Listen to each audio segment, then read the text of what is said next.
بسم اللہ الرحمن الرحیم۔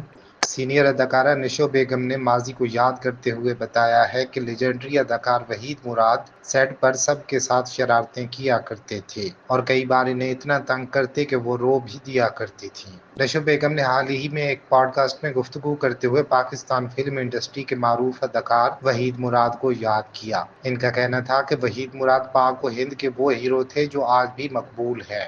ان کے چاہنے والے آج بھی موجود ہیں جو ان سے محبت کرتے ہیں اور ان کی نقل کرتے ہیں۔ نشو بیگم کے مطابق وحید مراد ایک بڑے برانڈ کی حیثیت رکھتے تھے کیونکہ ان کا سٹائل منفرد تھا۔ بڑی بڑی آنکھیں، لباس پہننے کا انداز اور بولنے کا طریقہ سب ہی دلکش تھا۔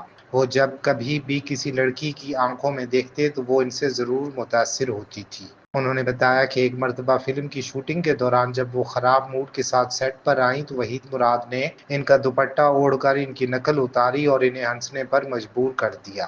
ان کا کہنا تھا کہ پرانے زمانے کے اداکار صرف اپنے کام تک محدود نہیں رہتے تھے بلکہ ہمیشہ ماحول کو خوشگوار بنانے کی کوشش کیا کرتے تھے۔ اداکارہ نے مزید بتایا کہ وحید مراد سیٹ پر انہیں اکثر تنگ کرتے تھے، کبھی کھانا چھپا دیتے، کبھی ان کی وگ کے ساتھ مذاق کرتے جس پر وہ رو بھی دیا کرتی، لیکن سب کو ان کی یہ شرارتیں بہت مزے دیتی تھیں۔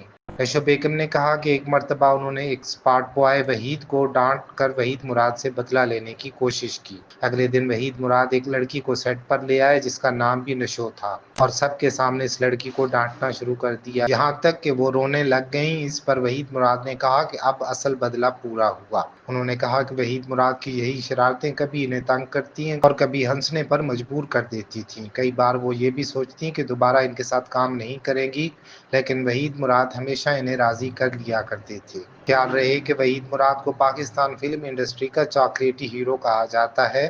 60 اور 70 کی دہائی میں ان کی فلمیں سپر ہٹ ہوئیں اور وہ نوجوانوں کے سٹائل آئیکن بن گئے تھے۔ ان کی مقبولیت کا یہ عالم تھا کہ مرد و خواتین سب ان کے فیشن، بات کرنے کے انداز اور شخصیت کی نقل کرتے تھے۔ آج بھی پاکستان کے سب سے زیادہ پسند کیے جانے والے اداکاروں میں شمار ہوتے ہیں۔ ان کا انتقال 1983 میں کراچی میں ہوا۔